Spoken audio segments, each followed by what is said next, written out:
Welcome back, everybody, to the Breakdown Podcast. I'm Corey, and with me once again to help me break down the series finale of The Mandalorian, it's Vic, Tessa, and Richard. Freaking troll Series right finale. off the Where are you getting that? right off the start. No, sir. That's not a series finale? Troll No, right sir. off the start. That's the way the ending felt to me. No, sir. Oh, well, that's a shocker. Oh. All right, Vic. Corey's being his usual troll self. How are you guys doing today? It's been a long day out raising money for Project Zero today. Awesome. What is Project Zero? Tell everybody about it. So Project Zero is actually a 501c charity that benefits veterans, first responders, and LEOs in the Texas, Oklahoma, New Mexico area. We take veterans, first responders, LEOs out. We use adventure therapy to help work on mental health, mental well-being. So every dollar that we raise goes right into taking care of those veterans. It's money that covers all the costs of every event that we take these guys on. The guys don't pay for anything out of pocket except gas getting to the event. So any campsite fees, any park fees, any food and drink that is consumed over the course of the event is all taken care of by the organization. So it's Project Zero. We've got guys from everywhere. We got Marines, Army, Air Force. I'm obviously Navy. Houston police officers, firefighters, everything. It's a pretty good charity organization. I've been involved with it for about a year now, and I try to give back a little bit more than I take from them. Gotcha. Now, where can we find them online? Do they have a website?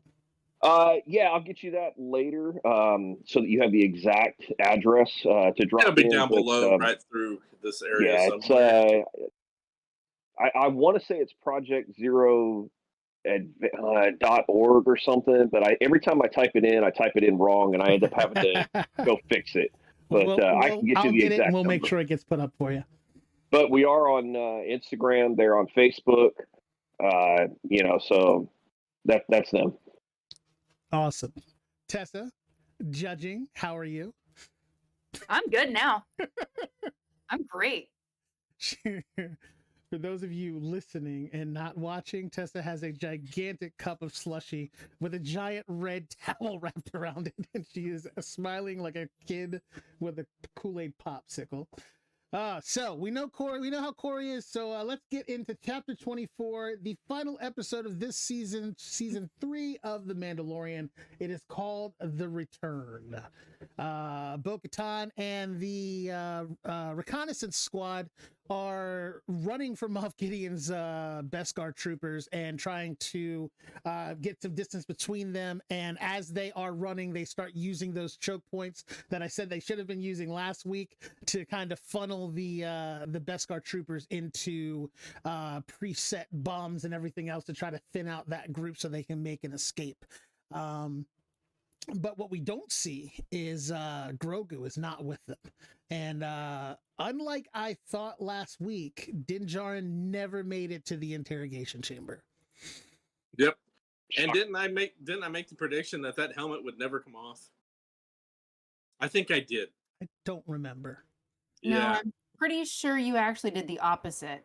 Because I think everybody was like, "Oh, that helmet is definitely coming off." I said it should have come off because it would have been funny because we had this whole buildup of him putting it back on and keeping it on, and just for them to do it, take it right up back off. But I said it won't come off. Okay. I said it's not going to happen. Well, I'm sure you can check that out on last week's episode when you go rewatch it. Yeah, and, tell us whether. Yeah, I'm sure you'll put the clip in right here. Nope, I'm not making it that easy for you. So Axe Wolves, who was sent on the communications mission last episode, flew up through a hole, and for some reason his jetpack had like extra fuel in it because he made it not only out of the atmosphere but into space and back to the command ship.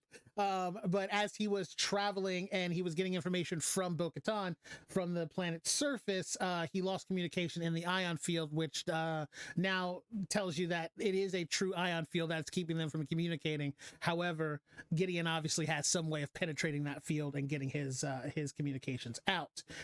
When he gets to the other side of the field, he gets back on the command carrier and he tells them, everybody to the drop ships, go help Bo-Katan. She needs us right now. And he he takes command of the cruiser and sets it on autopilot, auto defense, and as the drop ships, Wow. Wow. as the That's drop not the word. ships make it into the cloud cover, Was this the Gorian Stark? Imperial TIE fighters, bombers, and interceptors come flying out, which I thought was a pretty good transition. Now, the one thing I have to say about this scene is there was one thing that made me think that stuff was about to get twisted and turned on its head, but it never did. But the Mandalorian that was on the in command platform, like the command level, he kept looking back at Axe Woves, like kept staring at him, like, "What are you up to? What are you doing?" And it felt like something was about to happen. Like he was gonna, kind of stick around while everybody else left. He was gonna kind of stick around and hide behind the corner, and then start spying on Axe Woves. Like that's what it felt like was about to happen. That's because everybody thought Axe Woves was the other spy. There were so many people that were saying, okay, so there was, I want to say I saw 10 or 15 different like articles and clips about it being the armorer, and then there were a couple peppered in there that it was going to be Axe Woves, and everybody was just like, this is going to happen. And Axe gets in the command seat. It was neither one, wasn't it? Axe gets in the command seat, homeboy jumps off, all of the Mandalorians jump off. This whole like free fall drop into the drop ships was like phenomenal. I loved every part of that. Well, from the reports that I read, I was seeing that a lot of people were guessing that it was going to be Axe Woves that was the spy. It was going to be the armorer. It was going to be Bo-Katan. And then there were even a lot of people saying it was going to be Casca. That was one of the spies. I was right. It was none of them. That we know of funny. yet. Which is funny too, because like the title of last episode was Spies, plural. Now we obviously know the one at the very beginning of the episode. Now where was the second one? It's like, but could that have applied to Bo-Katan's agreement with Moff Gideon that she surrendered in order to save Mandalore, and then he betrayed her? Would maybe? That doesn't make him a spy. Really reaching here. Okay? Yeah, you are. Yeah. So I understand that thought process too, but I think that I think in that instance it wouldn't be spy as much as betrayer or traitor. Because I don't think she really she didn't give up her people's positions and stuff but I do see where people would have that thing. But I actually love the fact that there was no other spy. I'm sure that somewhere in there they're going to reveal what that was, or that it was just a typo when they were like, we're not going to go back and fix this. We're just going to leave it. We'll let everybody wonder. It'd be the greatest just wool over everyone's eyes. The Kobayashi Maru of Mandalorian. Nobody can get right. It irritates the crap out of me. It really does. It irritates the crap out of me. They're never going to acknowledge. They're not going to acknowledge. Of course not. But look at the uproar it caused on every podcast, every YouTube channel, everybody. It's just incompetent.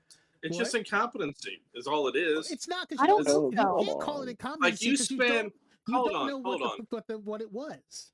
You spend all this money making these shows, and you can't even get the title in the episode at the front of the episode. I said that they did that. Not that they did that. They have. I'm sure they know what they were doing. Something. They foreshadowed something. They set something up, and it just didn't get revealed in the very next episode. Right. There's always the possibility that in season 4 we see who the plural was. I think we're going to find out in Ahsoka. I think in Ahsoka we're going to figure out who the other spy was. I mean, it may work out. Too. It may work out that the spy could have been Gideon, for all we know. He could have been the spy that's in the Emperor's things. He's trying to do his own thing. There's no telling where it sits. One of the other things that that was kind of it was a background thing. I don't know if anybody else caught it. I was thinking I didn't say anything about it, but I was like, I wonder if that Moff Gideon has clones in there, since we've established that Tesla was right and there were clones being made. I was like, I wonder if he's packing all of those Beskar soldiers with clones, but the clones actually, not the clones, the Beskar soldiers spoke to him this episode, and it clearly was not Moff Gideon's voice. So he literally just has an entire what would that number of soldiers be, Richard? Like what's the largest battalion? Like, what's the largest? So like that's a whole battalion individual troopers that he turned into Beskar soldiers. Not only did he turn them into Beskar troopers, he trained them that they were able to, for the most part, go toe to toe with the Mandalorians. So when it's all said and done, Moff Gideon is a danger to everyone. But Grogu and while everything else is going on, Grogu and Din make their way. You said it right.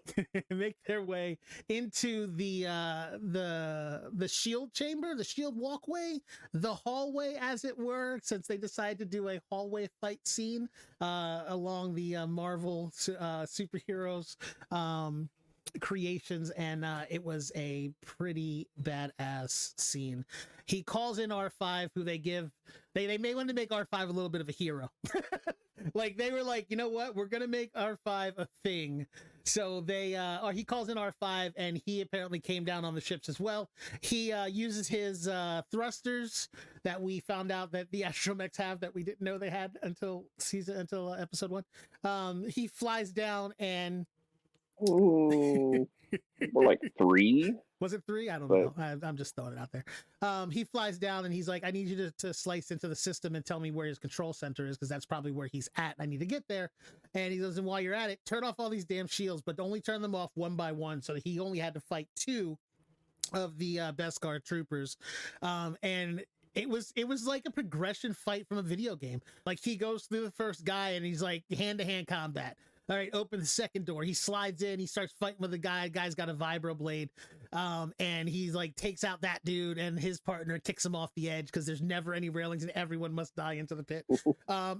He's like, open door number 3, and homeboy's got a shock baton that Richard was talking about last episode, and he gets into a fight with that guy and ends up throwing his vibro blade into the one dude's neck, and he tried to grab the gun, which I thought was pretty funny because he was going over. He's like running to try to grab the gun, and he misses it.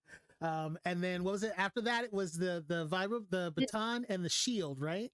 Did anybody else get PTSD with the riot shield? Yeah, I did. As soon as I saw it, I was like, "They're through with the shield." You know, the best thing is that, so in the previous episode when Gideon walked through and all the ray shields got deactivated, Yeah, those soldiers didn't move. Nope. They were solid. And so you kind of had maybe a thought that, oh, they were droids maybe. Right. And of course, later on, we saw that they were soldiers, but they didn't react to Gideon at all. And so when Din walks up and those first 2 were like, excuse me? Right. And then, and then you're like, oh, these are real people. And then he goes, like you said, he goes through that.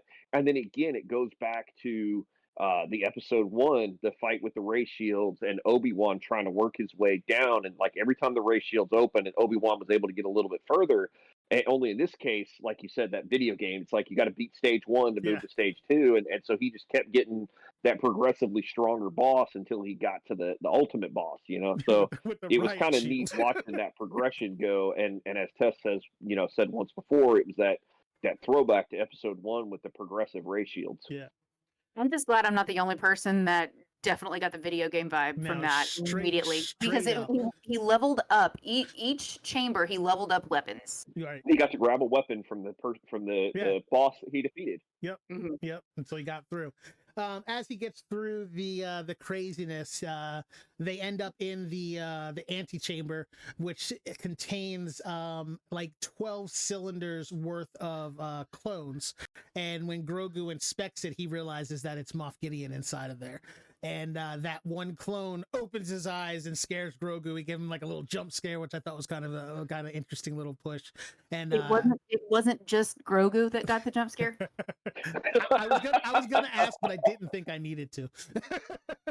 Not a So, fan. Not a fan. Grogu stumbles backwards once he's surprised, and Din Djarin apparently has the keys to the castle because he manages to self-destruct those pods in like 5 seconds. He is like a mechanical genius, I guess.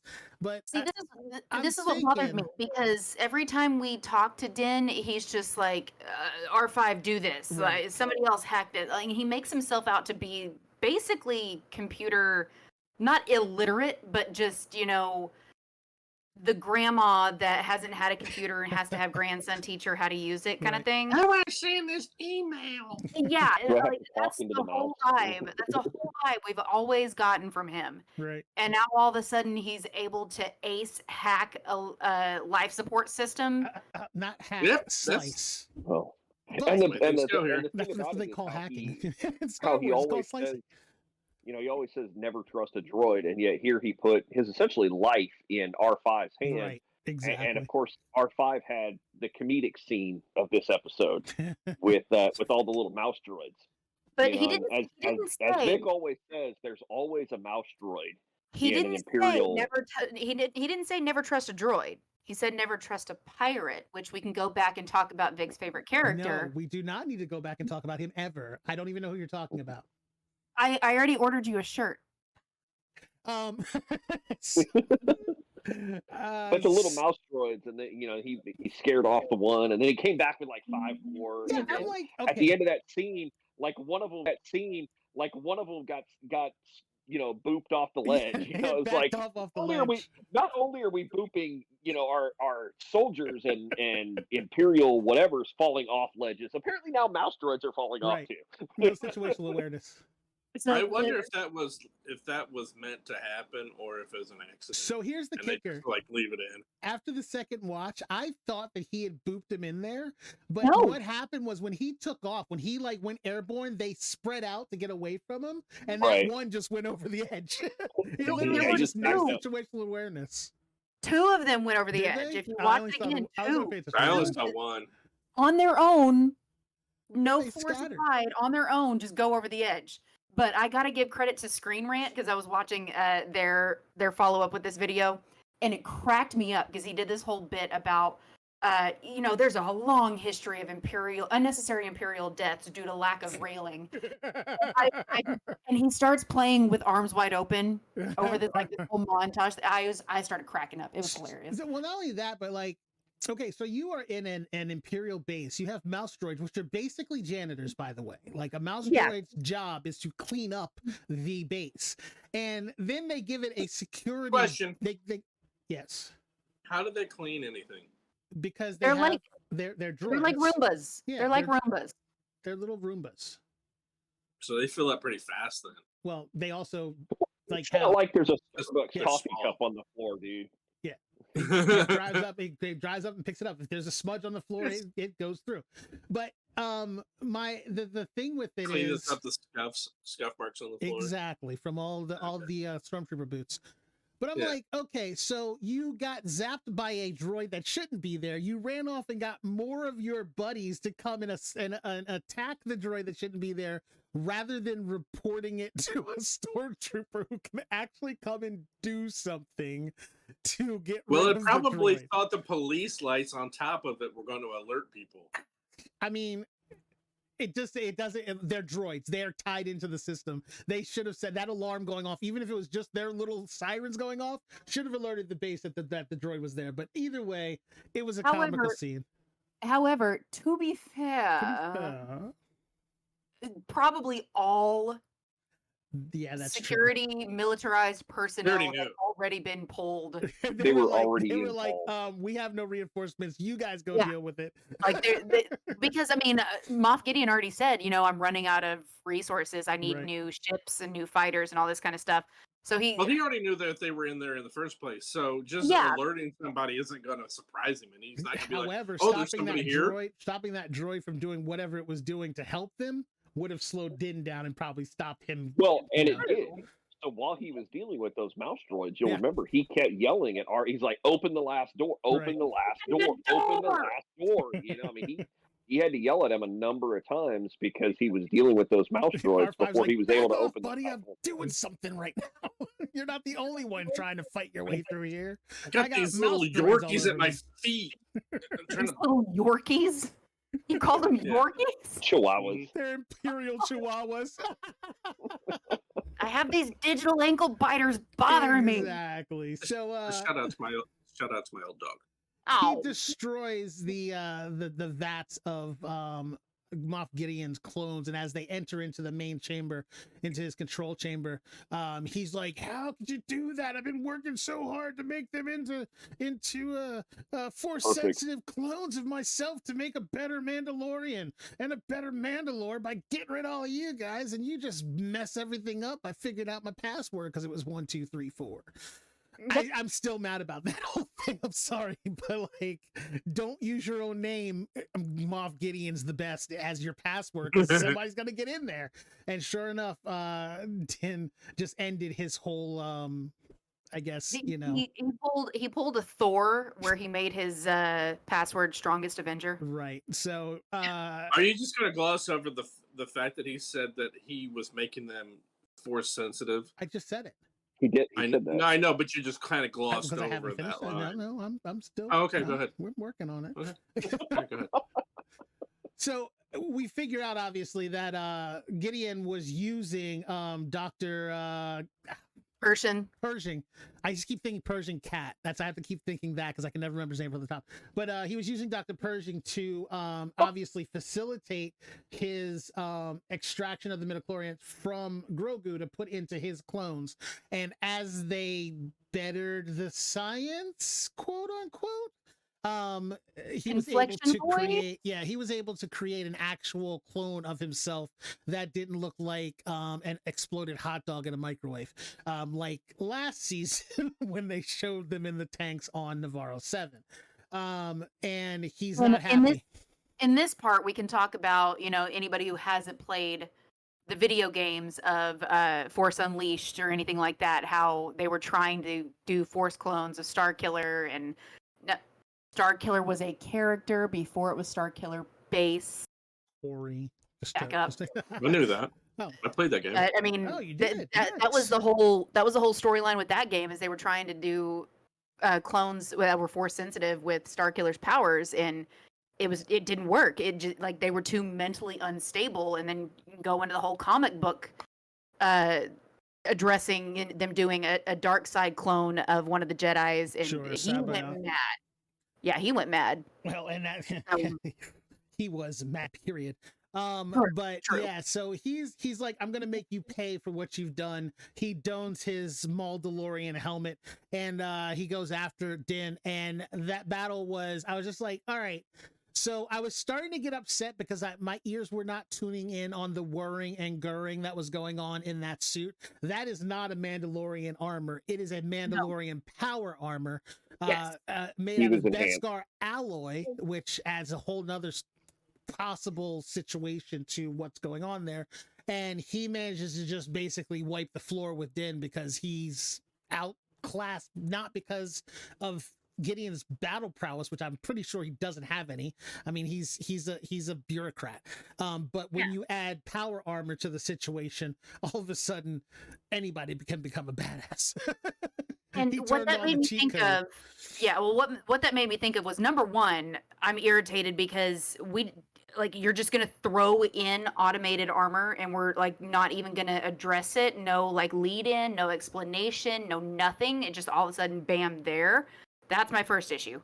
And then number two, he pulled a whole Tony Stark, where if you remember, I think it was the first Iron Man, where he told him to analyze his fight patterns, and his suit was able to come up with like this digitized fight pattern to battle him off and win the battle. It wasn't his prowess, right? It wasn't his training. It was a computer doing it. Yeah, he was so basically that's just grabbing him and throwing him from one side of the room to the other. It wasn't really a fight. The funny thing that I noticed too was that his armor and his voice were very Darth Vader esque. Yeah. Tessa's rolling her eyes over there. To Vader. Because I mean, when it comes down to literally it, looked like he was straight up fanboying Vader. He designed from the lights that were on it, the jet black color, and then he puts that helmet on, and he almost even sounded like Vader. Yeah, I mean, no, he's not James Earl Jones. We know that, but he had a very Vader-esque voice. It literally felt like he was emulating. He was trying to emulate Vader, and if you think about it, he's trying to emulate Vader, and he's trying to do the Force. He wants to be Vader. Well, I fully admit that. I admit that he's a fanboy and he wants to be, but you know, with Vader being my first love for decades now, and I do not want to give Gideon the honor of even allowing him to be comparable. I can admit that he wants to be, but no. What were you saying, Corey? Gideon is the Miss Marvel of the Star Wars universe. Well, yeah, you can. I will allow it. I will allow it. It's a good comparison, but I think thrown down. I think what it really comes down to, in my opinion, is that he was trying to take the best parts of all of the most feared people in the Empire and make himself into the thing that topped all of them.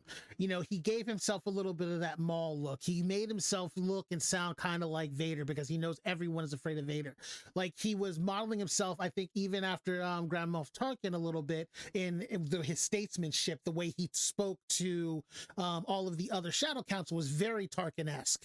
So, like, I think that he's just literally he's piecing together this persona that would allow him to rule by fear of everybody else. And honestly, there would have been no one inside of the Shadow Council. If he had have gone after the Shadow Council instead of the Mandalorians, he would have conquered the Shadow Council easily with his troops because they were loyal to him. They had the advantage of the Beskar armor, and he had the advantage of being able to take every one of them out if he really wanted to.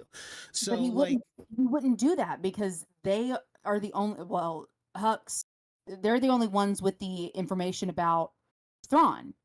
Correct. So but all he has to do is take out leadership within the Empire, especially in the Remnant. And whoever's strongest leads, and if he goes in and takes out all the leadership, he becomes the grand leader of the Remnant, and they just give him whatever he wants information wise. Like, he doesn't even have to ask for it anymore because he's the one they need to ask for permission at that point. So I disagree with that because I think I honestly think whoever holds the information about Thrawn holds the trump card, and I think he knew that. And if he started showing his hand with trying to overthrow everybody and take control, Thrawn would have come for him.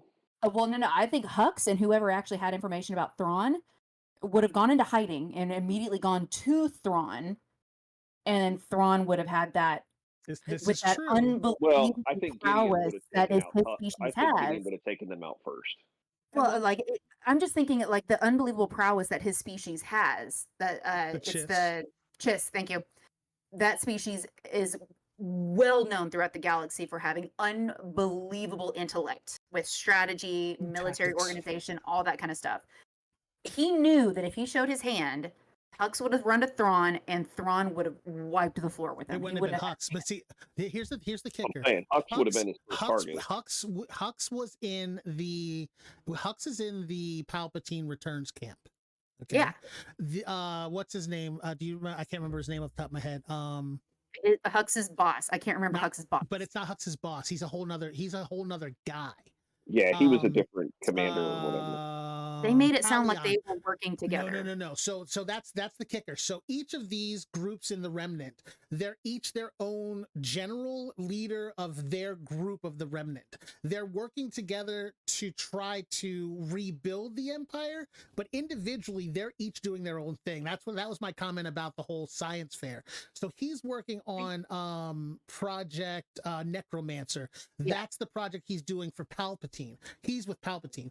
Palion is working to bring Thrawn back. He's a whole separate faction because Thrawn hates him. Then you have That applies to all of us, Corey. The third And I'm one. proud of that. Thank you very much. What did Proud he of it. say? Did he write nerd or something on there? Yes. Yes. Yes, he did. You are a 44-year-old man that plays Fortnite on a major basis. You have no words or room to speak. So we'll just go with that. Anyway, back to what I was saying. So like each of those groups, so if he individually, especially since he was using pirates and everybody else to try to take out all of, like his enemies, he could have used the pirates to attack each of the remnants and not shown his hand until he needed to, which is when they're like, hey, we need support. He shows up with his whole group and then ends up taking them out quietly while the pirates have them distracted. So I just think that in the grander scheme of things, there were ways of him to have done this without having to deal with the Mandalorians, but he shook up the hornet's nest when he started messing with the Mandalorians, and he just did not have enough spray to stop them, because once they got in orbit and they dropped down, that fight in the background was phenomenal. And the fact that they had all of that going on in the background while we were watching Gideon's fight with Din was like, I love the visual of everything about that whole battle scene. Aerial fight. It was it was also a nod to the Axe Woves and the, hey, did we suddenly find a magic fuel source that nobody runs out of jetpack fuel anymore? Yeah, it's still. They finally figured out how to fix their jetpacks. Well, they realized like we need to make sure these things are topped off. I have a solution. You went from 10 miles per gallon to like 45. Yeah. I mean, I have a solution, and I'm not going to say because Star Wars. He EV'd that shit. Kind of. Fuel works differently on Mandalore. See. I'll say this about the fight, the flying fight. I didn't care for it. Now, and I'll say this, and this is the reason. Surprise! No. This is my fuck off face, Corey. How do you not enjoy that fight? Like what? I'm about to tell you. I'm about to tell you why. All right, you remember the first Transformers movie? Yes. Okay. The cartoon. The one where you argued that RC wasn't on Earth, is that the one we're going to talk about? No. I'm talking about the Michael Bay one. Oh, okay. Oh, the first live Michael Bay. action. Oh, okay. Yeah. Live action. Okay. Now, I liked that movie. I'm a huge I love the Transformers, but the fighting scenes I did not like at all, and it's because I couldn't tell who was who in the fight scenes, because you couldn't tell the colors, you couldn't distinguish who was Decepticon, who was the Autobot. Now, I say that to bring you to this fight scene where there was so much flying around and so quickly I couldn't tell who was who. It's the same thing. The bright white streaks are the Beskar troopers. Everyone else is Mandalorian. I have to say that I'm nowhere near.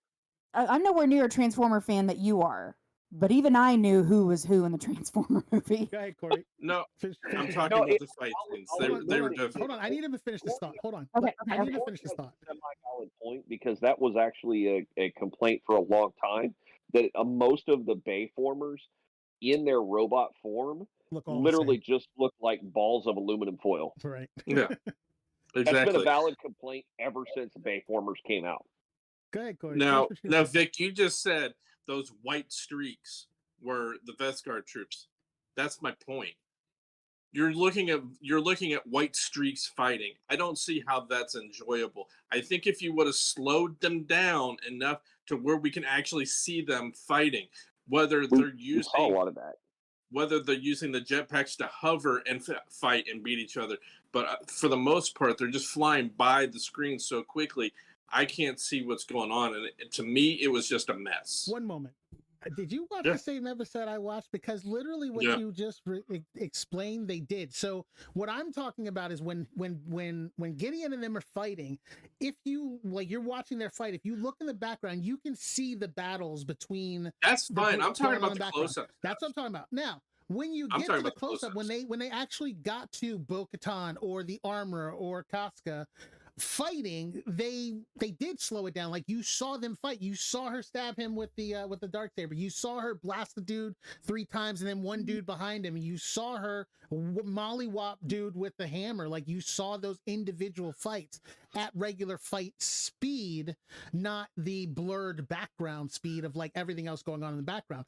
In movies like the 300, you have 300 people fighting at one time, but they key in on individual fights or they do a wide shot of the full fight.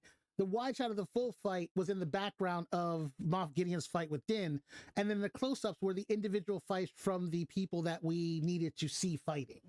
So that's why I'm like, I don't understand where the, like, it was too blurry, because I saw the close-up fights. Like it's just a weird take, because I didn't see the same thing. But that's your take on it, That's and, my opinion. it's valid. But as this is all going on, and we're all going, okay, so he's just going to continue getting his butt whipped like left and right, and then the Praetorian guards show up, and I'm like, oh, so the battle armor wasn't enough, now he needs backup. What the hell? But that was cut short because Grogu wasn't having it. No. And that's exactly what I spent for the next 5 minutes. He backed them back off into the antechamber, where they proceeded to get embarrassed by a 52-year-old munchkin. I will say, oh my god, that shit was funny. I will say I fell for it, and I gave the exact response that I know they were looking for with that scene, where I started having a panic attack. As soon as he got backed into that room and the door started closing, I pulled a Din Djarin and I started going, oh my god, no. I started freaking out. But again, I say he is not the Grogu everyone thinks he is. He's not a baby. He can hold his own. He got into that fight, and about 3 seconds into it, they managed to cut one leg and one arm off of IG-12. And from that point, Grogu was just toying with him the entire time. It was hilarious to watch Grogu, you know, as Corey would say, get tossed. Right.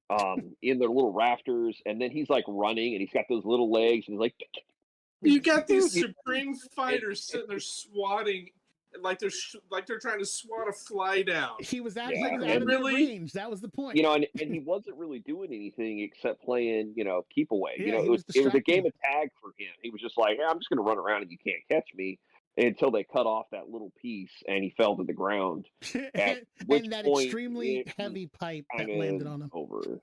And he was running in the same direction. It's not like he was like zigzagging, you know, going back in one direction and then going the other, like trying to.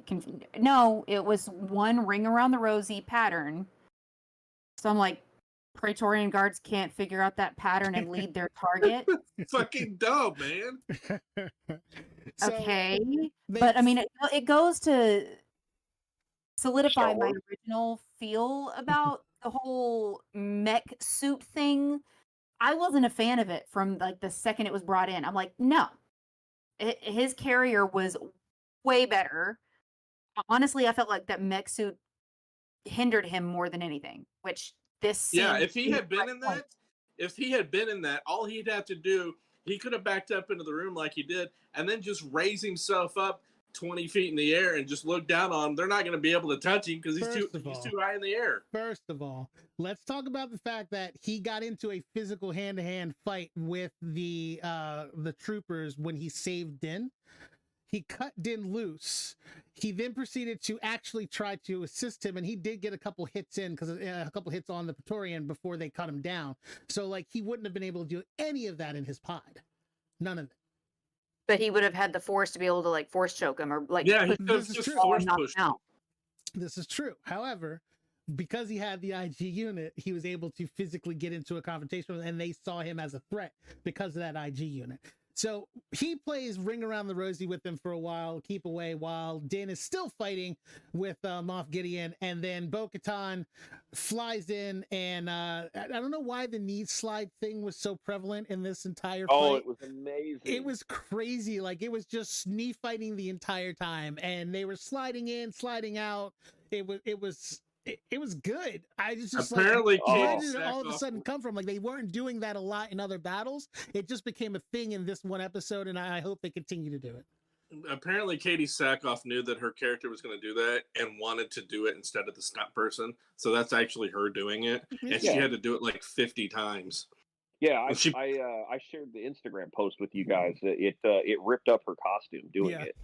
But I mean, you gotta remember, she has embraced Bo-Katan almost as a second personality. Mhm. I mean, she really does. When she looks at this, she is literally like, I am Bo-Katan. Thank you for letting me be your Lady Mandalore. You know, I mean, she loves it. She absolutely loves it, and she loves the fans. He's currently building a jetpack as we speak. I am too. What are you talking about? Well, even when they released the Legends version of her helmet, she bought multiple helmets. Mm-hmm. She has multiple versions of She that couldn't have just taken the one helmet. from the set. It doesn't quite work Sure, like they that, but probably Oh, would frown yeah, it upon does. that. I'm sure they probably would have given her one if she had have asked for it. But you know, she gets into the battle, and 2-on-1 is a little bit of a better fight for them for a second. And she's like, "No, I want him. You go save your son." So he goes to help Grogu, and she kicks into high gear fighting Gideon, and Gideon. By the way, I love how she popped in here, and even though she was not present for any of the former battle going on, she automatically knows that Grogu's in danger. Yeah, that was one of the biggest slips that they made for the episode. Okay. Tessa, because Star Wars. You knew he was going to say it. Not on me. You knew he was going to say it. So she comes in. I mean, honestly, she was flying around behind him. She could have actually seen it happen. If you want me to clarify it, I can make it work, just so you know. He can make excuses, is what he means. No, it's very simple. She was fighting behind him, saw what was going on, came down to help so that he could go help Grogu, and she would fight off Gideon. Well, It's pretty simple. Don't make me rename you Kathleen Kennedy.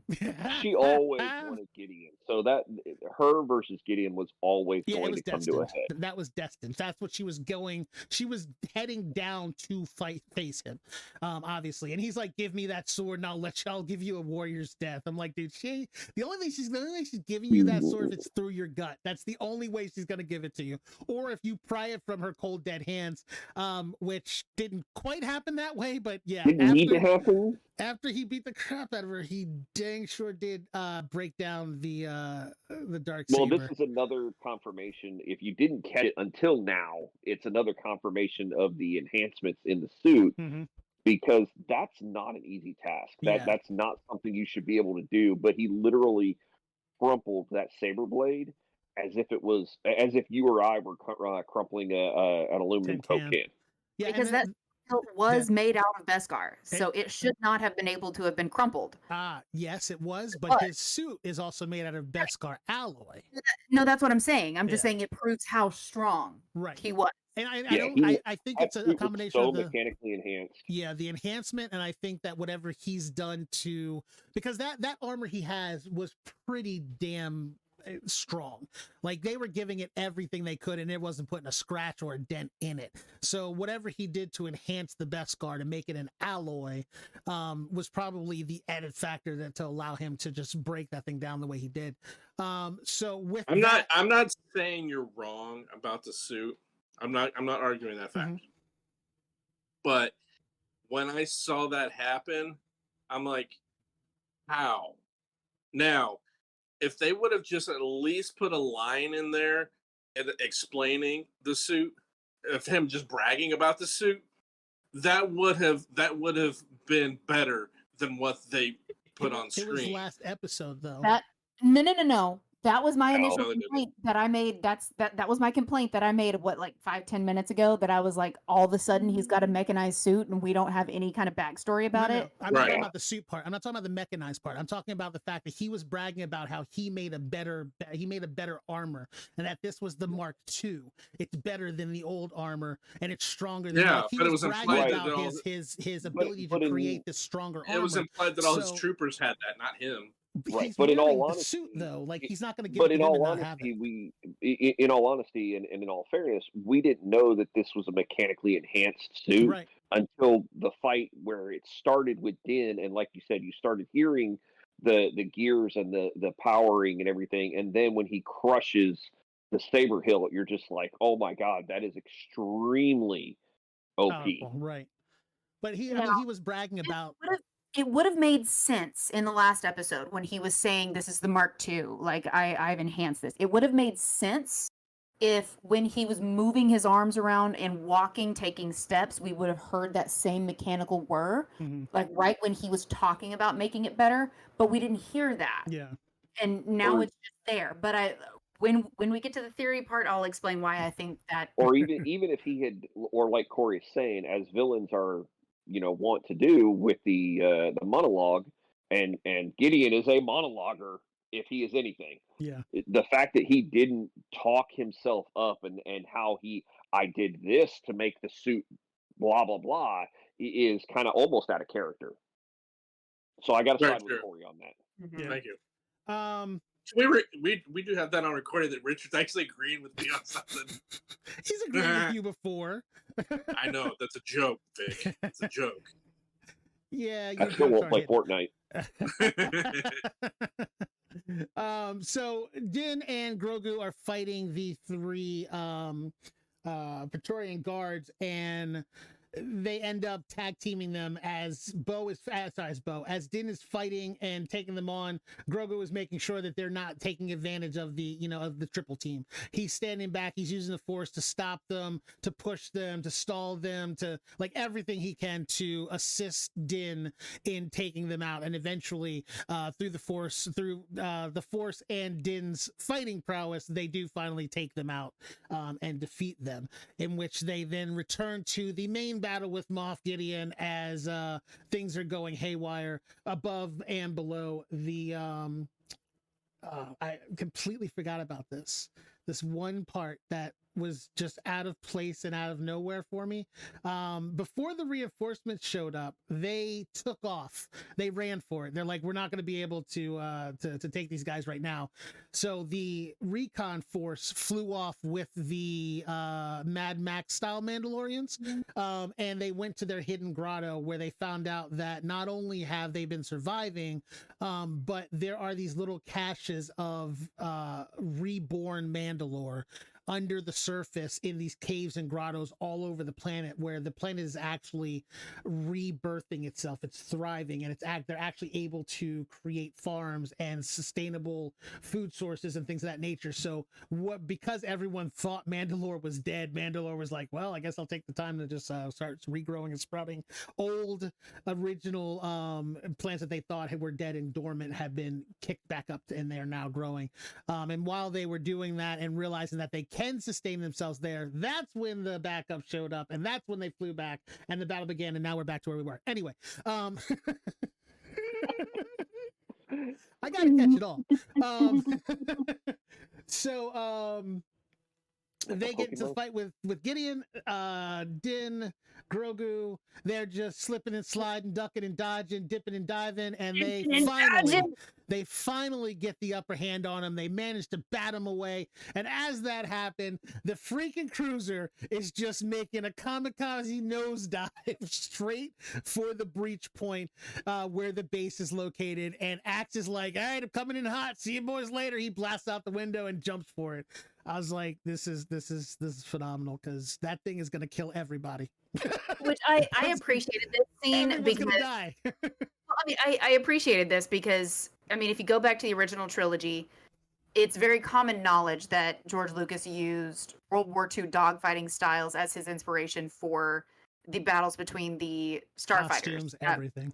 Yes, and even when he was doing like pre-release work, when he was trying to put together scenes, he would actually insert scenes of World War II dogfighting where the starfighters were supposed to be. I liked this because, like you just said, it was kamikaze, and that was a tactic that was very commonly used World War II whenever somebody was being overwhelmed or they knew that, this was last-ditch effort, they weren't going to win. So they did kamikaze to try to do whatever they could to take them out. Yeah. So that's what this reminded me of. And I really appreciated that kind of nod back to the origins. This of how was last week's conversation about having the Mythosaur jump up and bite him in the keister. This was the actual way they did it. They just dropped a Star Cruiser on him, which was like, everyone is gonna, like, everybody in that area that's in that fight is just gonna be eradicated. But apparently everybody ran for it. It comes down, it blows up. Moff Gideon gets consumed by fire, And Once again, Giancarlo Esposito gets blown up. it's kind of his lot Well, in life. and the thing is Spoiler to that Breaking Bad. at this point, Gideon is, of course, lording himself over Bo-Katan, Mhm. and once again, monologuing. Yep. At which point, Bo-Katan makes the comment about, Mandalore is not one, and Mandalorians are strongest together. Right. At which point, Grogu and Din come out and just like, ha ha! It cracked me up though, and when I first saw this, like that ship comes in, he's like this, he's getting consumed by flames. Bo-Katan puts her buckler up, and I'm like, dude, Like, that's not gonna what is- stop it. Like, what do you think that's gonna stop? I This is saw not that epic. too. It is not a wraparound shield. It's like the size of my forearm, and that's it. Frisbee. What do you think's gonna happen? And then the flames just overtake him, and like that was my point where I paused. I was like, oh, that's not good. And the flames were just coming, and then as it kind of started to go, you just see Grogu, who everyone doubted, can apparently create force bubbles and save everyone from impending doom. Now I Because want he to knew how to do that. Because he was trained to do that. This Sure he broke was. this broke Bo-Katan's, like, it forced her to break her devotion to the Darksaber, because he said the Mandalorians are weak when they're separated from their trinkets. Yep. And their trinkets are taken from them. Yep. Their armor, And their then weapons, their had this lightsaber. split-second realization, because she saw Din in the background behind him before we did. Mm-hmm. She like split second was forced to break this obsession with the Darksaber, meaning everything about her rule, and literally hearing an outsider saying, "Oh, you're only strong with this Darksaber, so I'm going to destroy and take it from you." And then she said, "You know what? I don't need it. We're stronger together." And it was kind of cool to have that, like, split second. Mama-Lorian, Papa-Lorian, Baby-Lorian, taking that ass out. That's all I'm Yeah, saying. but It's it was always nice to been- see her finally give up on this. Darksaber's the only way I can make it work. What were you saying, It's just Richard? to Tessa's comment there. It's kind of funny because even Bo-Katan has always said Mandalore is not a planet; it's a people, Mhm. and that has been kind of almost beaten into your skull this season. That Mandalore is the people, not the planet. And so for her to say Mandalorians are stronger together is kind of her going, crap, I've been saying this. It's that I've been preaching this, but I haven't I've been been living it. listening moment. Exactly. And now all of a sudden she realizes that if I work with the other Mandalorians, we can build a better Mandalore. Mhm. And And that's then where we go with it. we'll get to it in a second, but there's like that exact thing. I feel we all, maybe except for Corey. Corey, how did you feel about that? About what? Bo-Katan's realization that that her leadership did not rely upon her having. Oh, the that? dark I saber. didn't think that deep about it. Okay, so aside from Because Corey's Star Wars. not thinking too deep about it, I feel like we all kind of came to that exact same conclusion, because I thought the exact same thing. I was like, oh, she's finally ditched it, because that's the part that was making me mad. Like when I was talking about her moping and everything, I'm like, you don't need the dang Darksaber. You are the ruler of Mandalore. Like, the Darksaber wasn't even in anyone's hands for centuries, and the leaders of Mandalore led Mandalore. Why do you have to have it right now? You don't. You just need to believe in your people. And that was the thing that was aggravating me when she was sitting on her throne pouting. I'm like, this makes no sense to me. But she finally came around to the understanding that all the rest of us had, that, like, you've been saying this the entire time, but you have not once listened to your own credo. And it was frustrating and infuriating that she didn't. But once she broke that, and when they popped out from that force bubble, I was like, all right. I was like, no one can now say, except for Corey, because he's going to say it just to be Corey, that Grogu has not grown over the course of from the end of last season to now in the Force, in his abilities, because again, he did not falter or fall, and that took a lot of energy to create a force field, force bubble like that, and it did not drain him at all. He just kept. Also on took a lot of keeping on. energy to realize that he can even do it, since it's never been done before. It hadn't It been did done drain before. It did drain him, and he did fall. Because as soon as he But relaxed, after all of that, he went through I'm an just entire. saying, you can't say that it didn't drain him, because it did. And Okay. now I will fully admit, he has grown in his power and force ability tenfold since the very beginning. I'll give you that. Any one of those But- things he did, he would have passed out and needed to sleep for a half a Right. day. Yep. Yeah. Right. Yeah. But you can't say that he's not drained it's from it. definitely 'Cause it's definitely the benefit of toll. Luke's They're training. all drained. Nobody's Yeah. walking away from that not being tired, but he didn't Right. pass out from it. He didn't have the deficit that he suffered from before he was trained in how to use the Force by Luke. So that training gave him a lot in that 2 Yeah. years that no And one you- is giving him credit for, and that's what I've been fighting about. But And you my can see thing is, that- I also started having a little PTSD moment when everybody was like, "Oh, look how sweet this is. He's got all of them. You know, their whole family underneath this bubble." I started having PTSD flashbacks because I'm like, "Oh, Kanan Jarrus. Oh, he died after he did Yeah. it. God. Oh God." That's right. I didn't even think about that. Like Corey Yeah. said, "No, that hasn't been done before." I was like, Kanan- "Kanan did do it, but I forgot he died." Yeah. Kanan forgot. and the thing is that, and this is one of those moments that a lot of people don't realize, and of course Corey will blow it off, that in the moment that Kanan did that, his eyesight was actually restored, Yeah. and he saw Hera one last time Mhm. before he died. Yep. And that was one of those super emotional moments that just makes Rebels that much Yeah. of an awesome series. I completely forgot that he died from that. I remember him doing the bubble, but I completely forgot that he died. So that didn't hit me like that. But that would have hit me had I remembered. Like I would have been like, "Oh crap, he's about to die." And for him, it was one of those scenes where it's like Kanan was actually pushing the fire with one arm, and the other he was pushing Ghost and the crew away. Mhm. So Yes. so his force was split, Yeah. and the thing is it's also kind of a thing for Kanan to know this is how strong Kanan really was. Mhm. What could he have become if he had not gone into hiding and not used his powers for so many years? Right.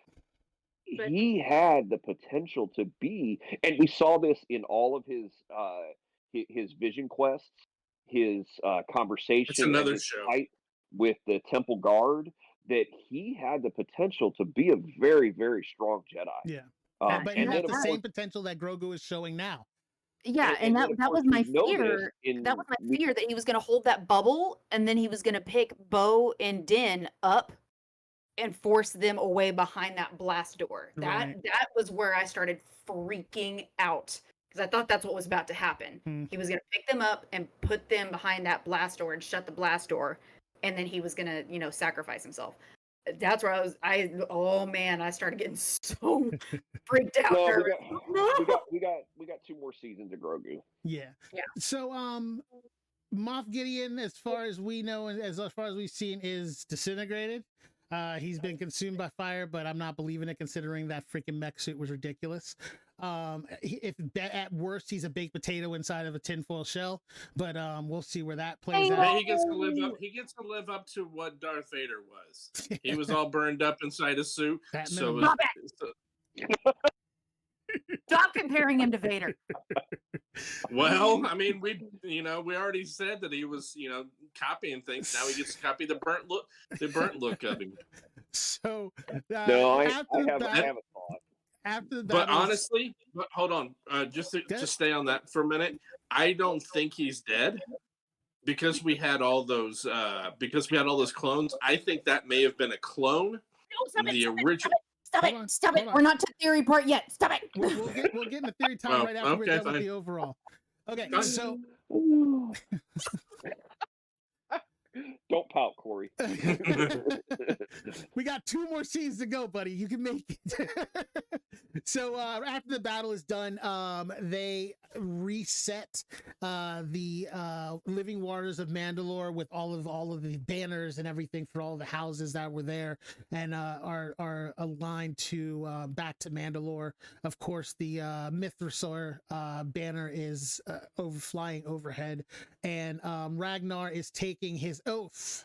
Exactly. Ragnar is taking his oath, The oath and that he didn't get to finish because of the Space Gator. exactly. And he goes through and he takes his oath, and he recites it, and he is now part of the Mandalorian story, as it were, or the song, as Din calls it. What?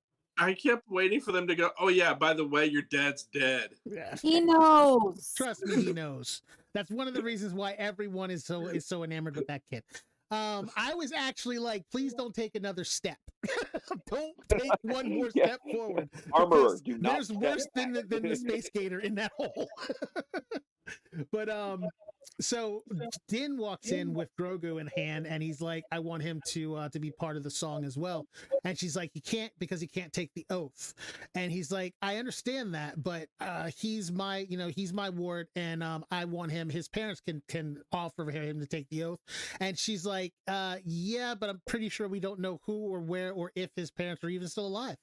And he's like, then if that's the case, he's an orphan, I'm going to adopt him. And he's my son now. And I say, make him part of the song. So I'm assuming he gets that line from her just kind of made me laugh, as if she thought that Din was assuming Grogu's real parents.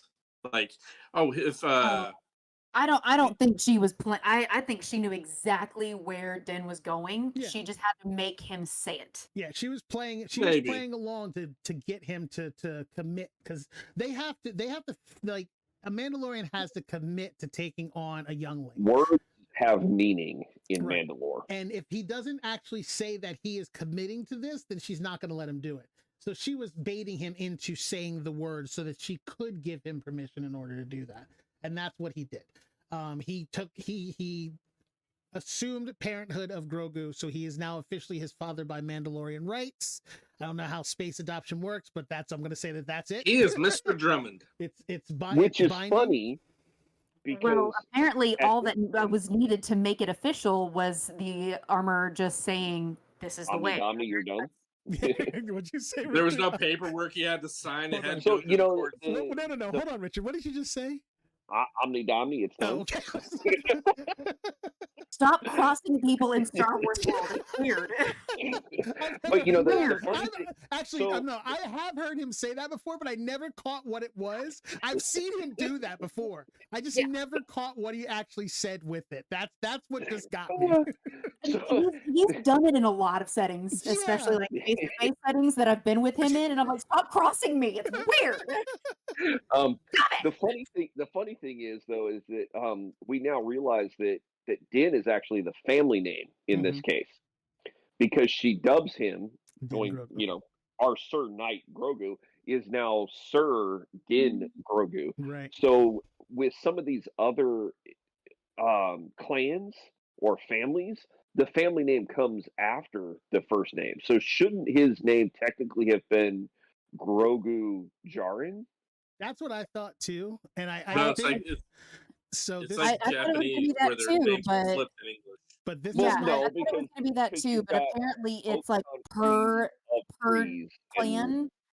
clan will decide. So it's like, The Vizsla clan, their family way is to do the last name. maybe Din Djarin, they're deciding it. But I liked this because it went back to, again, the George Son Lucas of. original trilogy. Yeah, well, it went back to the George Lucas original trilogy, like with him having this obsession with Japanese samurai culture. That's how they worked. It was their surname that got passed down. right. And I like that, them using this as an opportunity to nod that again. The other thing that I thought at first, because I thought it was a little weird too, because he's only an apprentice and hasn't actually moved into being a full Mandalorian. He can't take the Mandalorian last name until he is actually officially a Mandalorian. So that's what I was thinking, was he's got Din's first name before his as the son of Din, but then once he passes his internship, as it were, and becomes an actual Mandalorian, then he will gain his tribal, his clan last name. So he doesn't get that until he makes that step, is how I interpreted it myself. I kind of like the idea of that. But because yeah, you came up with it. Huh? Because you came up with it. Well, yeah, that's why I like the idea of that. But I mean, it Catch makes on sense. quick, Richard. Look, it makes sense. Look, my family we refer to ourselves as the Miller tribe, and you become part of the tribe. You can it's just the way it is. So like, it's a tribal thing. But I could see that being how they look at it, especially when it comes to like taking the last name of someone. If you're not actually of that blood, then you don't gain that name until you become the Mandalorian. So anyway, that's my thoughts on it. Are we going to start talking about tribal stuff? Because I can go all day. No, we are not. No. But we can later. Corey wants to get to his thing, so I'm gonna get to the last bit of this. We close out with Din Djarin is instructed to take Grogu on his journeys. He has to have adventures. He has to get out there. He has to become and learn the ways of the Mandalorian by following and being trained by his mentor, his father. And in doing so, Din shows up at a Delphi base, and he talks to Carson Teva, and he's like, "Hey, here's the deal. Look, old High Vizier, whatever the fuck his face is, Karga, High Magistrate Karga, he's not doing the whole bounty hunter thing anymore. So I need work, and the only way to get work is probably to come to you. So how about you slide me a couple missions under the table, pay me well, and I'll take care of everything else." And he's like, "Yeah, I don't think we have the budget for that." We know they don't, and we also know they don't care. But he's like, "Yeah, just make it work." And he's like, "Okay." So he eventually talks him down. Meanwhile, Grogu has climbed up onto the bar top, which is very unsanitary, And he's dancing like it's Coyote Ugly. He is not, but he's eating the chips. And as he is consuming the chips, he looks up and he sees IG-88's head. I don't know if it is IG-88's head, but I'm going to say it is. IG-88's head is up on the rafter along with a bunch of other helmets and droid heads. He's going to learn quick never to eat the bar chips. Yeah, probably not. But Grogu says something. He actually utters a sentence to Din Djarin, which Din Djarin acknowledges as a language and says, "No, I don't think that's not him, buddy. It's not IG-11." And he looks at it, and at that point he realizes that it's there, and he's like, "Oh, hold on, we need to make some arrangements." I think I know what he said too, because if you listen to it enough times, it's definitely not what he said. if you listen to it enough times and you slow it down a little bit, it does sound a lot like "This is the way." And I'm getting a feeling it's going to be a whole like a I am Groot situation where that's the phrase that he's picked up for now, with him being still pretty young and his vocal cords still developing. That because babies, when they get their first word, that's the thing. I am talking about the physical developmental process. If you can have the Vader thing, he's not a baby. Anyways, I think that's the phrase that he's actually clung onto with hearing it so much being in the Mandalorian realm. That's kind of his I am Groot. Like he's saying that, and then Din is also kind of learning how to understand inflection voice to tell what he's trying to say. This is the way. And the thing is that this is not the first side by side almost that you could put with Groot, because that forced bubble was very reminiscent of the first Guardians when Groot saved everybody, and he's done a couple other things that was very Groot like. So Grogu is the Star Wars Groot. Yep. And Gideon is Miss Marvel. Oh and God. if you let it go and you play 6 Degrees of Separation, it's possible, since we know that E.T. is in the Star Wars universe, maybe it's all species connected. of Groot. It's like, what is it? What did he say? Crossover time. Hold on. George Lucas said it's like poetry. It rhymes. That's his thing. Yep. But yeah, so Carson Teva, he tells Carson Teva that for the first mission he sends him on, he's like, "You can prepay me," and he's like, "I want that," and he's like, "Why do you want that?" He's like, "Don't worry about it." And they go back to Navarro 7. It wasn't his to give in the first place. It was the bar. Carson Teva runs that base. It's whatever they probably captured it, so it is his to give away. The disappointment It's like a military base. It's like a bar on a military base. Right. The military owns that bar. And they bring the trophies back. Equipment that's in it, and he's the leader of that base. So it's So he gets to. The only It's like an disappointment I had with Applebee's. this scene, the only disappointment I had with this scene was, where's Zeb? We need more Zeb. Yeah, I was kind of disappointed I Zeb didn't see him should either. have been there. As soon as they came in, I was like, are we going to get Zeb again? And Even if he's in the background. You know what we Yeah. got in place of Zeb? We Uh, we got something in place of Zeb. Did oh. y'all see it? Yeah, I saw him. He was flaming obvious. Corey, you know what we're talking about? Good God. no. Filoni. Dave Filoni. He was sitting at the bar. Oh yeah, I The one with saw the that. cowboy hat. Right behind him with his signature hat. Like, we're not even going to try to make him blend in. Well, he was The he most was blending in him, they did was to wear a jacket with him, the little. Dallas and what's his name, Fumikawa were in the bar the last time too. They True, were sitting in the bar but also. Are you going to tell me that they were that front and Oh freaking? no, not as noticeable as he was this time. No, Yeah, that's what I'm saying. That's what I'm saying. But I wanted I'm Zeb like, so bad, though. dang, Zeb that needed to was be there. yeah, that was painfully like, here I am. yeah. No, I was like, extremely whoa. disappointed they didn't have Zeb. Even if he was just standing in the background playing darts, I just wanted him to be there again. Just to solidify the fact that he is actually there and it's not just a one-off. We have him here and we're never going to see him again. But upon returning back to Navarro 7, High Magistrate Grieve Karga presents Din with that plot of land that he was trying to talk him into buying before. He just gave it to him this time. I'm like, there's an entire settlement out there that is now open for takes, but he gives him a little cabin outside of the city.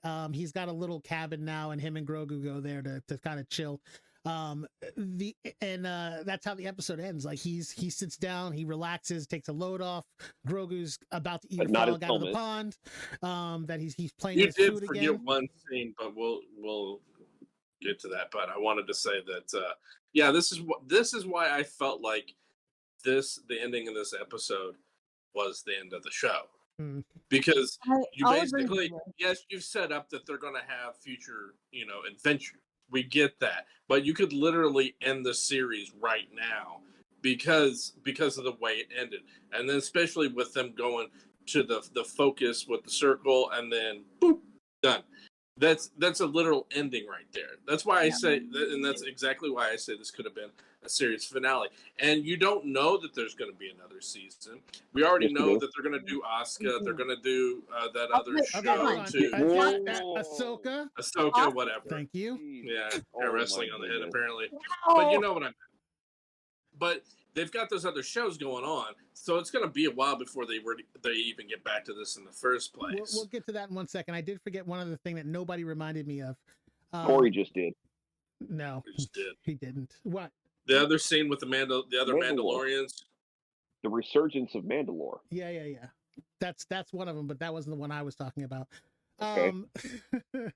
After they get done with the bathing in the waters and they bathe Grogu has a moment with a little pet that he has waiting down in the waters of Mandalore where he becomes one who speaks with Rancor, also becomes one who speaks with Mythrasaur.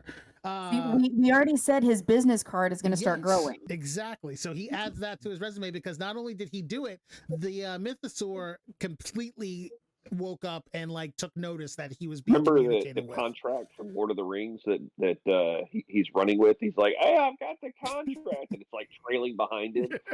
Exactly. It's That's Grogu's I little told you business that's his patents of nobility. But after they do that, they also reconvene in the Great Forge. The armorer hands Bo-Katan the torch, and that's very reminiscent of her return to power. The return. Also reminiscent of the Olympics. The nice thing, though, is that before they do this, when the camera is wide and it zooms in, you can actually see that the reconstruction has started, and the buildings are kind of going up, and the dome is also kind of there, because before that had all been raised. It was mostly flat. So you can see that they're already starting to build that protective city dome that will protect them from the storms and all that other with stuff. The first dome and move their way out. But as she hands her the torch, and like I said, returns leadership of the Mandalorians to her, she reignites the giant ancestral forge, and all of the Mandalorians then basically acknowledge that Mandalore is back, and they give their 3 strikes of the return of Mandalore. Well, and Axe Woves is the first to make that proclamation. Exactly. He shouts out, and it wasn't "This is the way." Yep. It was for Mandalore. For Mandalore. So it is about becoming one people again. And even young Ragnar was standing right next to him, and he was doing it as well. So yeah, and this whole thing goes back to what I was saying with it's very Viking. Yeah. Like everything about the Mandalorian way of life, how they're doing this, it's extremely Viking. So with that being said, and as Corey said, we're gonna I'll let you each have your moment, and I will start with Richard. As for the end of the season overall, what was your overall thoughts over the season, and how it ended? Honestly, I thought that we had some highs. We had 1 or 2 lows. We had a couple filler episodes that we probably could have done without. But the story, the return to Mandalore, the resurgence of Mandalore, I can't wait to see what kind of time jump we get going into season 4 to see how advanced Mandalore becomes back. We've seen, how much of it is rebuilt and how quickly it is. We see a conclusion to the Darksaber. I mean, the Darksaber is no more. So now we have something that's gonna. Tessa doesn't appear to agree. I have my theories on this as well. I have a very solid theory about that Darksaber. So, but no, I mean, overall, I'd probably say I'd give it probably about an 8 out of a 10 overall for the season. Okay. I enjoyed it, and I think we saw some things that are going to give us jumping off points for not only future seasons but also future series. And as I have been leading up, as I've been foreshadowing all season and proclaiming profusely, I cannot wait for Ahsoka. That's because you can't wait to see Sabine Wren. Corey, what was your overall? Go to Tessa next. No. As soon as I start talking, I'm not going to be able to stop. And that's why we're going. Oh, okay. So we're gonna end the show and just fade her out. We might have to because she's got a. Okay, so my thoughts on the whole series. Do you really want to know? I mean, seriously, you know what's coming. I know what's anyone going to but be surprised? I was, for the most part, it was boring to me. I thought there was so much stuff that I thought was funny, and it was just dumb. And to me, I could have skipped this whole season. This whole season was pointless, and yeah. So my thoughts. You knew that was coming. You knew that was coming. So don't even act surprised. We haven't even gone into theory yet. Right. The season for me was, like you said, it was a roller coaster. There I was like, man, this is really good. And I was like, what the hell are they doing? Oh my God, it's so great. I'm like, what? Why would they? No, my God, look at that. Why would you even? Oh, holy shit. Like I was all over the place, both vested emotionally and like taken away from the story. And like, then it would suck me back in again. Come the end of it, like the end, once they established that this was about recapturing Mandalore, making the people whole again. Like that's the story that they should have been telling the entire season. They just danced around it so long before they actually introduced the main line of the thing that they took a lot of people out of it. But once they got into it, like there were just so many amazing things that they did do that I feel like a lot of the stupid choices that they did make throughout the season, which there were a number of them that I was just like, you've got to be kidding me. Why would you do that? you remember when you used to have to do an outline in high school? Yeah. And you had to like title your outline, and they're like season 3, the reclaiming of Mandalore, Right. and then you have to have like all your different points and everything, and it's like so, and each episode was essentially a point, and it's like as a teacher, and Tess could probably bring this in. It's like you want to go in and you want to strike that out, and you go, no, that one Yeah. needs to go. There Just were get at rid of least that 3 one right points in now. this season that could have been negated altogether, and I would have been fine with it. That's basically what it comes down to. But the end. So for me, unlike what Corey was thinking, like where he's saying like this just looks like the end of a season for him. Like it's easy for him to say, okay, that's the end. I actually saw it completely the opposite. I saw it as this is them allowing Din to go back to season 1, Din Djarin, but he's gonna have Grogu with him now. So he goes back to Grief Karga, and not Grief Karga. He goes back to Carson Teva, and he's like, "Hey, I wanted to be a bounty hunter for you." I see this as him getting missions and quests and things to do under that that veil that allows him to go back to us seeing him going hard in on capturing people, getting into fights, getting out of trouble, like that kind of thing, which is what the story started as. And it was very like that first season was really exciting because it was doing so many different things on so many different places that the end of this season is like to me is like a reset. So- like here you are, and So now what through the course of it, they're going to be able to go back to like Mandalore, and we're going to get to see how Mandalore progresses through the course of things, because he's going to go back to get more armor for Grogu, or to go and just to visit, and we're going to get to see the progression of that over that time frame, and then we're going to see how the relationship and him and IG-11 protecting Navarro 7 is going to work out. Like there's just a lot more story to be told the way that they ended the season for me. So you want a season of just side missions that we complain about in Bad Batch? No, I want a season full of hey, Because that's what it is. That's what that is. No, that's what you complained about in Bad Batch more than anything. Well, yeah. But what I'm talking about is the ability for them to have new stories to tell and new people to meet and new like bounties to hunt. That's what made season 1 and 2 so good. So now this is going to allow them to go right back to that, and it's just a full circle. Everything closes off that circle that says now he doesn't have to worry about who's hunting Grogu. He just has to worry about teaching him the ways of the Mandalorians. But obviously, and again, we'll get in more into this into the thing, I don't believe Moff Gideon's dead either, because I don't think that's the case. But I also don't think that he succeeded in what he's saying he was doing either, which is why he's going to come back in next season. But I think that when he does come back, he's not going to come back trying so much to hunt down Grogu as he's going to be running from a specific person when he finally does come back, because he's not going to be directly in it, but there's definitely going to be pressure on him to because they're going to know what he's been up to. So I think that there's a lot to be done in the next 2 seasons. I think if I'm not mistaken, they said that they were going to stop at season 5. So if they have a definite stopping point, then that means they have a story to tell, and I'm looking forward to that. Yeah, we Yes. both Okay. shared that article that it was 5 seasons. Filoni originally wrote a 5-season arc.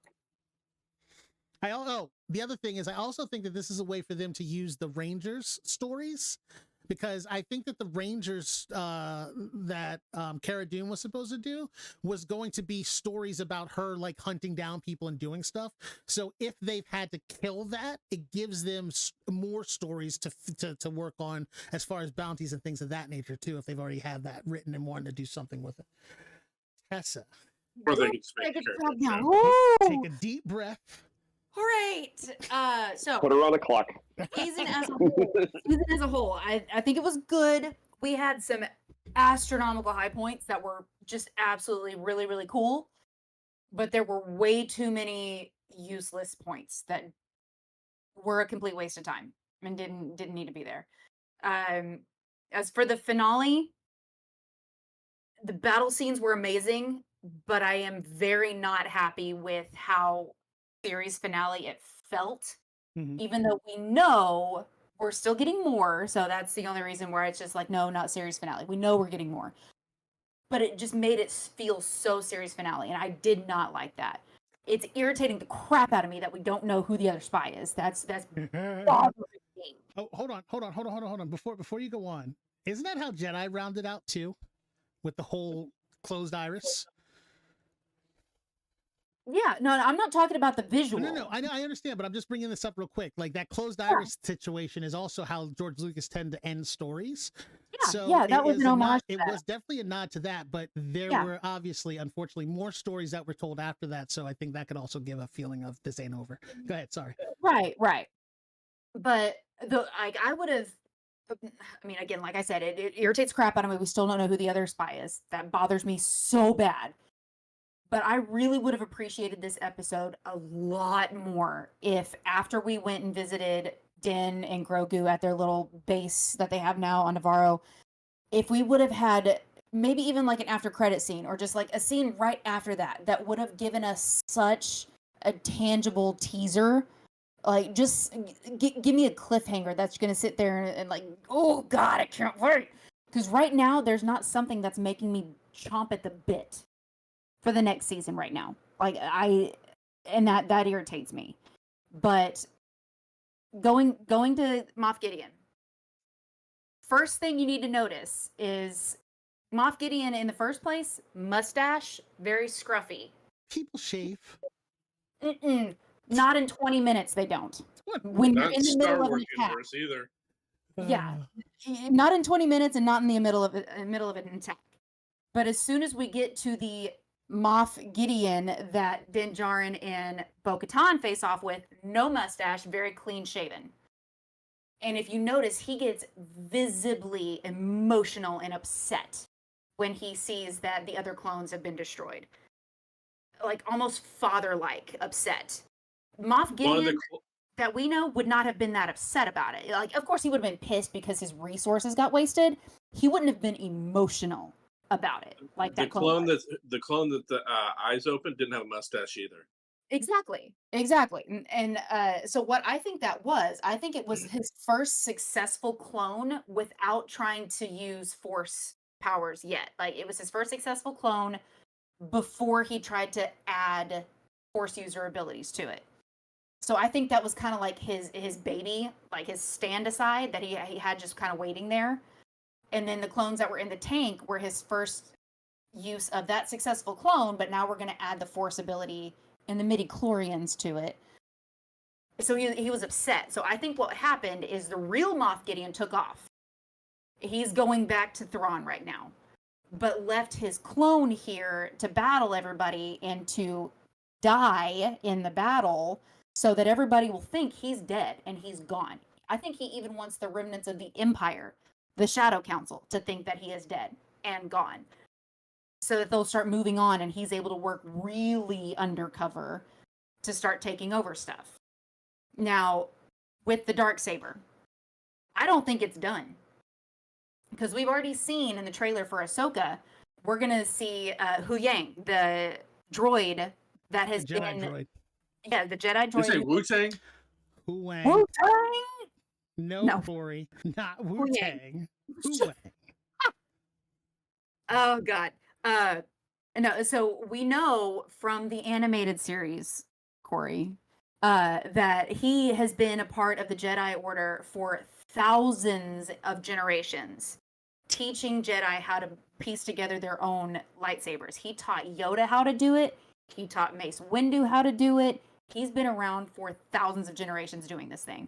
By So the if way, anybody knows how to fix the Darksaber, it's going to be him. And we know he's going to be in the Ahsoka series. Who he is voiced by also, the amazing David Tennant, by the way.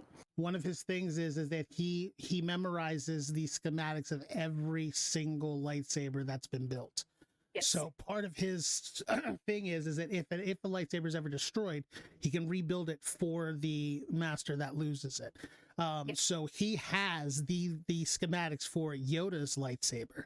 He has the schematics for the Darksaber. He has the schematics, like he can remake Yoda's lightsaber for Grogu if he needed to. Like, that's all there. So I think as a symbol that he may rebuild it. I honestly don't think that it's going to be, I don't think it's going to be put in any reverence after that, but I think as a symbol for the leader of Mandalore, he's going to help her rebuild it. And I think that's how it's going to come back. He already did rebuild Yoda's saber. Hmm? He already did, because we know Yoda's saber was destroyed in Order 66 when it was thrown into a giant furnace. This is comic books, by the way. when they threw the sabers into the furnace and burnt all of the Jedi sabers. So how did Luke get that lightsaber that he tried to give to Grogu?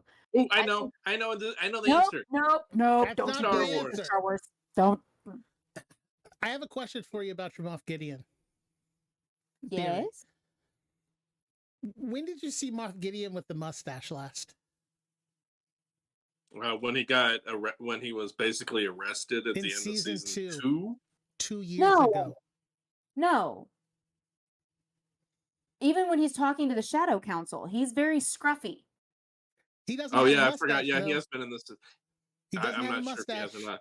Yeah, it's been a clone this entire time. I'm looking, yeah, but that's what I'm saying. Like, it's not a matter of like whether or not it's a clone, because it can't be Moff Gideon.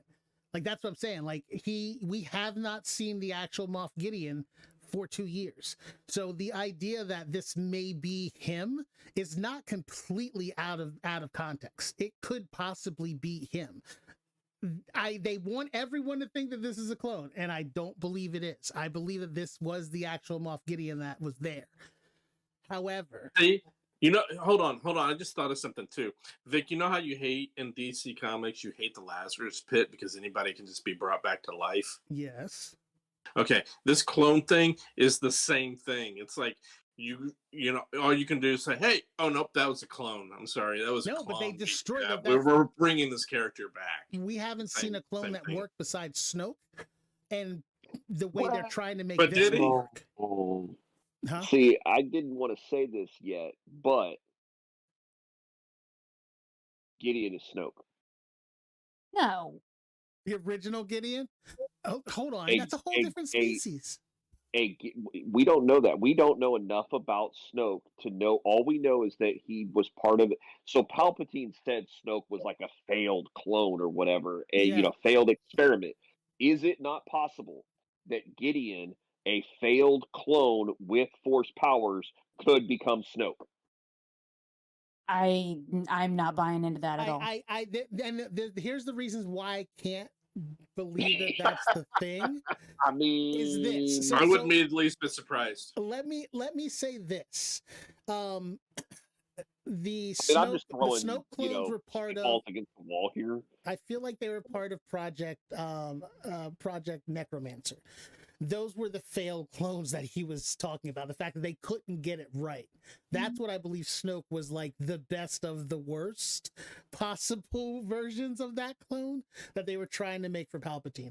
I think that the clones that he was making were successful, but I honestly believe that they put an end to this in this so that it doesn't try to retcon what they did in the other movies. This one, if this one were to be a clone, as you guys think, then where does that, when we have another Gideon running around, which I think would be able to do it, but I feel like this is the way they make him go down, but they don't kill him. He gets the crap burned out of him. He gets fused to that suit maybe. But I just think I truly believe that this is the actual Gideon. I just don't believe that he's dead. All right, is that everything? We get everything covered. Tessa had more, didn't you? Oh, Tessa, you still have more? She's probably got about another 45 minutes. Tessa time. Theory time for That Tessa. can be an after credit scene. We'll just record that later and just add it in at the end after the music plays out. No, those were my two big ones, Yeah. especially with like the Darksaber and bringing in Hu Yang Wu-Tang, the Jedi droid, because I mean they featured him so prominently in the Ahsoka trailer. That is the most like common sense bridge to me to end this season, and we know we're going directly to Ahsoka next. To end this season with a broken, destroyed Darksaber hilt that we think we're never going to see again, and then start Ahsoka with that droid saying, "I can fix it." I think that if you're going to bring in a Force-sensitive clone, especially since you're bringing in Thrawn, you bring in Jorah Sabaya.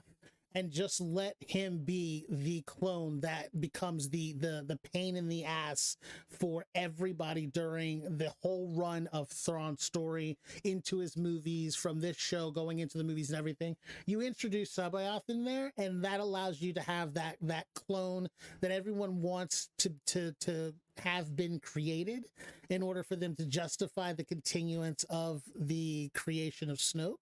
But I just don't think that I think that all of those clones of Gideon were destroyed. I think that was Gideon. I feel like he was barbecued into that suit permanently, and he's going to come back as the next sort of pseudo General Grievous. Like they're going to peel him out of that suit, but he's going to force them into like putting him back into it, but making it so that it's his life support system, so he can be more like he who will not be named, so Tessa does not freak out.